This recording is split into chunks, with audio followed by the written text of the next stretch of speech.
وَبَلَوْنَاهُمْ بِالْحَسَنَاتِ وَالسَّيِّئَاتِ لَعَلَّهُمْ يَرْجِعُونَ صدق اللہ مولانا العظیم۔ اور ٹکڑے ٹکڑے کر دیا ہم نے ان بنی اسرائیل کو زمین میں گروہ گروہ، بعض ان میں سے نیک ہیں اور بعض ان میں سے اور طرح کے ہیں، اور آزمائش میں ڈالا ہم نے ان کو نعمتیں دے کر کے احسانات کے ساتھ، اور آزمایا ہم نے ان کو تکلیفوں اور تنگیوں میں، لعلہم یرجعون تاکہ وہ واپس اللہ تبارک و تعالی کی طرف لوٹ آئیں۔ سورہ الاعراف کی آیت نمبر 168 آپ حضرات کے سامنے پڑھی اور ترجمہ کیا ہے۔ اس میں اللہ تبارک و تعالی نے بنی اسرائیل کا تذکرہ فرما کر ہمیں درس عبرت نصیحت، ہمیں سبق دیا ہے کہ قوم کے اندر بٹوارہ، تقسیم، گروہ بندی، چاہے وہ مذہب کے لحاظ سے ہو، چاہے وہ وطن علاقے کے لحاظ سے ہو، چاہے وہ زبان خاندان کے لحاظ سے ہو، ہر لحاظ سے یہ خدا کا عذاب ہے۔ اللہ کی رحمت نعمت اتحاد ہے، اتفاق ہے۔ قوم کو تقسیم کیا جائے، مذہب کے لحاظ سے کیا جائے گروہ بندی، فرقہ بندی، تب بھی، اور اگر نسل کے لحاظ سے، خاندان کے لحاظ سے، وہ جی مہاجر ہے، پنجابی ہے، پٹھان ہے، یا وطن علاقے کے لحاظ سے، تب بھی کسی بھی لحاظ سے تقسیم، بٹوارہ، گروہ بندی یہ اللہ کو پسند نہیں ہے۔ یہ اللہ تعالیٰ کی طرف سے عذاب کی شکل ہے۔ ہاں، آپس کے اندر اتحاد، آپس کے اندر اتفاق، آپس کے اندر جوڑ، سارے دین کا خلاصہ یہی ہے کہ مخلوق اللہ سے جڑ جائے، اور جب اللہ سے جڑیں گے تو سارے جب ایک کے ہوں گے تو آپس میں بھی جڑے ہوئے ہوں گے، جب سارے اللہ والے ہوں گے تو آپس میں بھی جڑے ہوئے ہوں گے۔ آپس کے اندر بھی پھوٹ اس وقت پڑتی ہے جب اللہ سے ناطہ ٹوٹتا ہے، جب اللہ تبارک و تعالی سے تعلق کمزور ہوتا ہے، پھر آپس میں خاندان، زبان، وہ جی ہم فلاں بولتے ہیں، تم فلاں بولتے ہو، پھر آپس میں یہ مصیبتیں آگے آتی ہیں جب اللہ کی طرف والا تعلق کمزور ہوتا ہے۔ تو اس لیے فرمایا بنی اسرائیل پر عذاب کی ایک شکل یہ بھی ہم نے ڈالی کہ وَقَطَّعْنَاهُمْ فِي الْأَرْضِ أُمَمًا، کہ ہم نے ان کو زمین میں ٹکڑے ٹکڑے کر دیا، گروہ گروہ کر دیا، الگ الگ جماعتیں، فرقے بنا دیا۔ جب ان کو جزیرہ عرب سے نکالا گیا، خیبر سے نکالا گیا، بے دخل کیا گیا، جلا وطن کیا گیا، تو پھر یہ ایک طرف نہیں گئے، جدھر جس کا منہ آیا، دو چار گھر، دو چار بندے، جدھر جن کا منہ آیا ادھر زمین میں پھیلے۔ فرمایا یہ بھی ہماری طرف سے ایک عذاب کی شکل ہے۔ وَقَطَّعْنَاهُمْ فِي الْأَرْضِ أُمَمًا، کہ ہم نے ان کو زمین میں، ملک میں، دنیا میں ٹکڑے ٹکڑے کر دیا، فرقوں میں بانٹ دیا۔ اب یہ ان کے لیے عذاب ہے تو ہمارے لیے بھی عذاب ہے۔ ہمیں بھی دعوت فکر ہے، ہمیں بھی سوچنا چاہیے۔ ہمارا کوئی مذہبی رہنما اگر یہ روش اختیار کرتا ہے تو یہ بھی اس کی منشا، اس کا طریقہ اللہ تعالیٰ کی مرضی کے خلاف ہے، اور قوم کے لیے رحمت کے بجائے عذاب ہے۔ اور یہاں ہو یہی رہا ہے، ہر بندہ بظاہر نیا نعرہ لے کے کھڑا ہوتا ہے،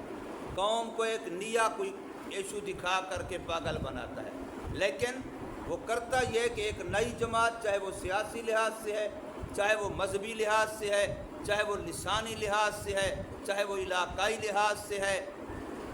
اور آج کل تو اس سے بھی آکے ہر فن والوں، وکیلوں کی اپنی انجمن ہے، رکشے والوں کی الگ اپنی انجمن ہے، اور جو مزدور ہیں، لیبر ہے، ان کی الگ اپنی انجمن ہے۔ یہ سارے بٹوارے ہیں، اس سے آپس میں دست و گریباں ہوتے ہیں، اور ان ساروں کا مقصد بظاہر جو دکھایا جاتا ہے وہ جی ہمارے حقوق مارے جا رہے ہیں، ہم اپنے حقوق لے کے رہیں گے۔ کوئی نہیں جماعت بناتا کہ ہمارے اوپر بھی کسی کے حق ہیں اور ہم ان کے حق صحیح ادا نہیں کر رہے، ہم اس لیے جماعت بنا رہے ہیں کہ ہم دوسروں کے حق دیں گے۔ ہر کوئی جماعت بناتا ہے حق لینے کے لیے، کوئی نہیں آواز اٹھاتا حق دینے کی، جبکہ اسلام کا جو اصل معیار ہے وہ یہ ہے کہ دینا ہے، وہ یہ ہے کہ میرے ذمے کسی کا حق رہ نہ جائے، میں اس حال میں دنیا سے نہ جاؤں کہ میرے ہمسائے کا میرے ذمے حق ہو، میرے بھائی کا میرے ذمے حق ہو، میری بہن کا میرے ذمے حق ہو، میری بیوی کا میرے ذمے حق ہو، میری اولاد کا میرے ذمے حق ہو۔ میں اس حال میں دنیا سے نہ جاؤں، بلکہ اس حال میں جاؤں کہ میں کسی کا بھی حق اپنے ذمے نہ رکھتا ہوں، میں سب کے حق دے چکا ہوں، ادا کر چکا ہوں، ہاں میرے حق ہوں، یہ تو میرے لیے فائدہ ہے۔ اس لیے فرمایا دینے والے بن کے نہ جاؤ، لینے والے بن کے جاؤ۔ دنیا سے جاؤ تو دینے والے بن کے نہ جاؤ، بلکہ لینے والے بن کے جاؤ، کہ ہم نے آگے جا کر کے لینا ہے۔ اور یہاں ہمارا معاملہ سارا اس کے الٹ چل رہا ہے۔ آپ کسی کو بھی دیکھ لیں، چھوٹے سے لے کے بڑے تک، امیر سے لے کے غریب تک، شہری سے لے کے دیہاتی تک، ہر بندہ اسی نعرے پر کھڑا ہے کہ جی ہمارے حق مارے جا رہے ہیں اور ہم اپنے حق لے کے رہیں گے۔ تو پتہ نہیں کیا لے رہے ہیں، ہمیں تو ابھی تک کوئی سمجھ نہیں آئی۔ پاکستان بنایا تھا بھی حق لینے کے لیے، اور پاکستان کے اندر ساری کوئی تگ و دور ہی حق لینے کے لیے، لینا پتہ نہیں کس سے ہے۔ دینے والے بھی وہی ہیں، لینے والے بھی وہی ہیں، ظالم بھی وہی ہیں، مظلوم بھی وہی ہیں۔ تو فرمایا جا رہا ہے وَقَطَّعْنَاهُمْ، اور ٹکڑے ٹکڑے کر دیا ہم نے ان بنی اسرائیل کو، فی الارض زمین میں، امماً امتیں، گروہ گروہ، ایک گروہ ادھر ایک گروہ ادھر، منہم الصالحون، بعض ان میں سے نیک اچھے، اپنے مذہب کے لحاظ سے بھی نیک تھے، اور اسلام آ گیا تو اس کو اپنا لیا تب بھی نیک ہیں۔ یاد رکھیے، میں بڑے زور سے کہا کرتا ہوں اکثر، جتنے ہمارے عیسائی بھائی دنیا میں موجود ہیں اس وقت، وہ عیسائی جتنے بھی دنیا میں ہیں، وہ کہتے ہیں کہ ہم انجیل کو مانتے ہیں، وہ کہتے ہیں کہ ہم عیسیٰ علیہ السلام کو، ان کی تعلیمات کو مانتے ہیں، تو پھر ان کی تعلیمات میں آج بھی یہ موجود ہے، انجیل میں بھی موجود ہے، عیسیٰ علیہ السلام کی تعلیمات میں بھی موجود ہے کہ تم اس وقت تک میرے ماننے والے نہیں بن سکتے جب تک اسلام آنے کے بعد اسلام کو نہ مانو۔ اب اسلام کو ماننا عیسیٰ علیہ السلام کا حکم ہے، اب اسلام کو ماننا تو انجیل کا حکم ہے۔ اگر عیسیٰ علیہ السلام کو مانتے ہیں تو پھر اسلام کو مانے بغیر عیسیٰ علیہ السلام کو نہیں مان سکتے، انجیل کو اگر مانتے ہیں تو قرآن کو مانے بغیر انجیل کو نہیں مان سکتے، اس لیے کہ خود عیسیٰ علیہ السلام اور خود انجیل یہ دونوں کہہ رہے ہیں کہ محمد صلی اللہ علیہ وسلم کے آنے کے بعد ہم وعدہ کر چکے ہیں اللہ سے کہ اگر ہمارے دور میں جب بھی حضور صلی اللہ علیہ وسلم تشریف لائیں گے، محمد صلی اللہ علیہ وسلم کی بعثت ہو جائے گی تو ہم ان پر ایمان لائیں گے، ان کی مدد کریں گے، ان کے گروہ، ان کی جماعت، ان کی امت میں کھڑے ہوں گے۔ اسی طریقے سے ہمارے جتنے موسیٰ علیہ السلام کے ماننے کا دعویٰ کرنے والے انسان بھائی ہیں، وہ تورات کو ماننے کا دعویٰ کرنے والے ہیں، جو اپنے آپ کو موسیٰ علیہ السلام کے ماننے والے یہودی کہتے ہیں، ان سے بھی یہی درخواست ہے کہ اس وقت تک وہ تورات کے تقاضے کو پورا نہیں کر سکتے، موسیٰ علیہ السلام کی تعلیمات کو پورا نہیں کر سکتے جب تک وہ قرآن اور محمد صلی اللہ علیہ وسلم کو نہ مانیں۔ اب جب حضور صلی اللہ علیہ وسلم کی بعثت ہو گئی، قرآن کا نزول ہو گیا، تو اب تورات خود کہہ رہی ہے، موسیٰ علیہ السلام کی تعلیمات خود کہہ رہی ہیں کہ اب ہم نے ان پر ایمان لانا ہے، اب ہم نے ان کی مدد کرنا ہے۔ اور میرے اللہ کے طرف سے یہ قانون ہے کہ جو پہلی کتابوں کے ماننے والے ہمارے مذہب اسلام میں آئیں گے، اللہ ان کو ہر نیکی پر ڈبل ثواب دے گا، ہر نیکی پر ان کے لیے ڈبل ثواب کا وعدہ ہے، رسول اللہ صلی اللہ علیہ وسلم کی صحیح حدیث ہے۔ تو اس لیے وہ لوگ نیک تب بن سکتے ہیں، وَمِنْهُمُ الصَّالِحُونَ، ان میں سے بعض نیک ہیں، وہ نیک وہی اور تب بن سکتے ہیں جب وہ تورات اور انجیل کے، موسیٰ علیہ السلام اور عیسیٰ علیہ السلام کے اس تعلیم تقاضے کو پورا کریں کہ محمد صلی اللہ علیہ وسلم پر ایمان لائیں اور قرآن مجید پر ایمان لائیں۔ وَمِنْهُمْ دُونَ ذَلِكَ، اور بعض ان میں سے اور طرح کے ہیں یعنی جو نیک نہیں ہیں اور وہ اپنی من مانی کرتے ہیں، رسم و رواجوں میں من گھڑت باتوں میں پڑے ہوئے ہیں۔ اس وقت عیسائیت نام کے سوا کچھ نہیں ہے، ایک قوم بن کے رہ گئی ہے۔ مذہب عیسائیت اب سوائے چرچوں کے، اور وہ بھی چرچ کے اندر بھی تحریف شدہ، محرف شدہ، ورنہ اس وقت دنیا میں ریشو یہ ہے کہ جتنے عیسائی اپنے عبادت خانے بیچ کر کے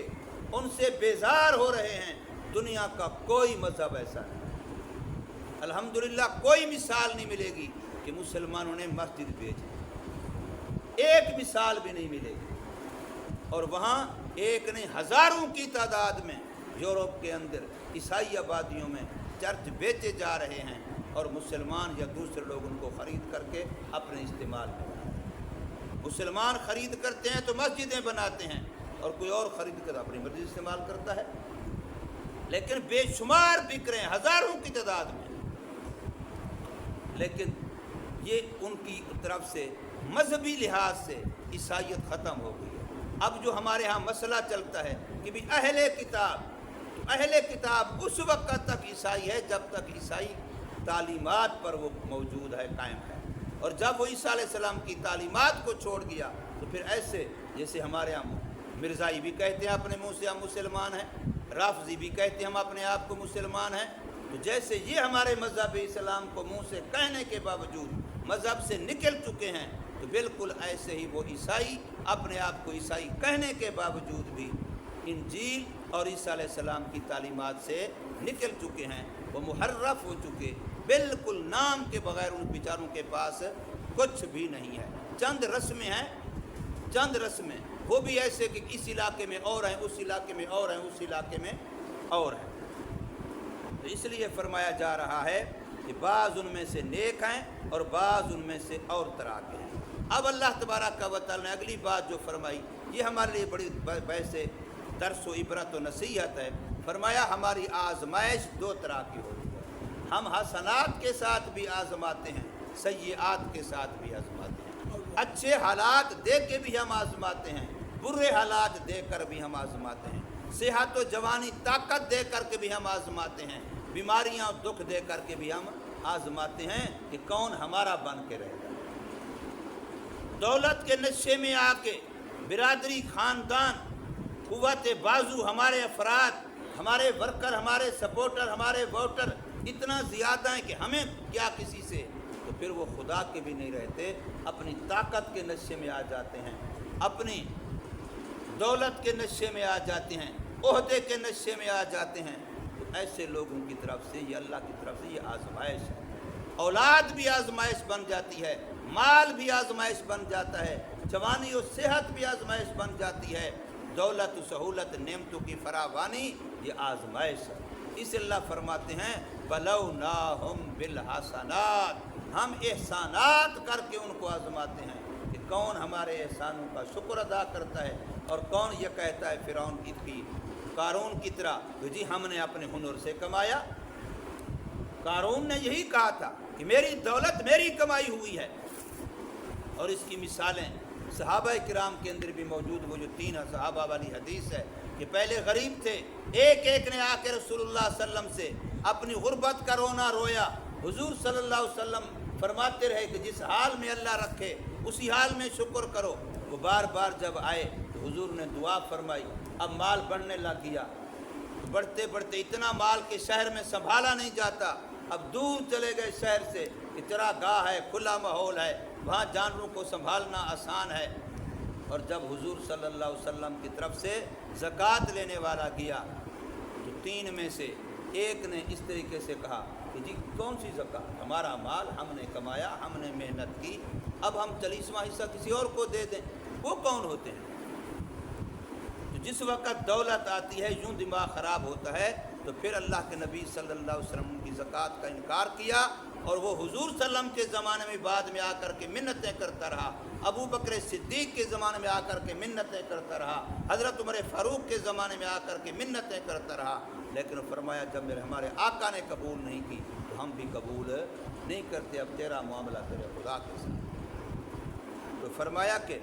وَبَلَوْنَاهُمْ، اور آزماتے ہیں ہم ان کو بالحسنات، احسانات کر کے، اچھے دن دے کر کے، نعمتیں دے کر کے، سہولتیں فراوانیاں، راحت و آرام دے کر کے ہم آزماتے ہیں، والسیئات، اور برے دن بھیج کر کے، برے حالات بھیج کر کے، تکلیفیں، مصیبتیں، دکھ، تنگ دستیاں دے کر کے ہم آزماتے ہیں۔ مقصد ہمارا یہ ہوتا ہے کہ شکر کے ذریعے سے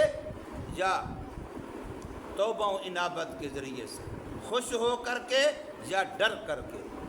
لعلہم یرجعون، کہ وہ کسی طریقے سے ہماری طرف لوٹ آئیں۔ ہم ان کو اپنا بنانا چاہتے ہیں، ہم سے دور نہ ہوں۔ ان کو مال ہم سے دور کر رہا ہے، ان کو عہدہ ہم سے دور کر رہا ہے، تو ہم کہتے ہیں ہمارے بندے ہیں تو ہمارے قریب رہیں، ہم سے دور نہ ہوں۔ ہم اسی لیے مختلف حالات بھیجتے ہیں تاکہ ہمارے بندے ہماری طرف رجوع کریں اور ہمارے بن کے رہیں۔ اللہ تبارک و تعالی ہمیں سمجھ نصیب فرمائے۔